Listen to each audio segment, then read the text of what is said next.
ప్రాణమంటూ పుట్టినట్టు నా కొరకు ఆ చూకి అందలేదు ఇంతవరకు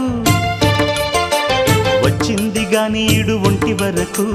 వేధించలేదు నన్ను జంట కొరకు చూశాక ఒక్కసారి ఇంత వెలుగు నా వంక రాను అంది కంటి కునుకు ఈ అల్లరి గారడి నీ లీల అనుకోనా నీ పేరు ప్రేమ అవునా ఇవాళే నిన్ను పోల్చుకుందా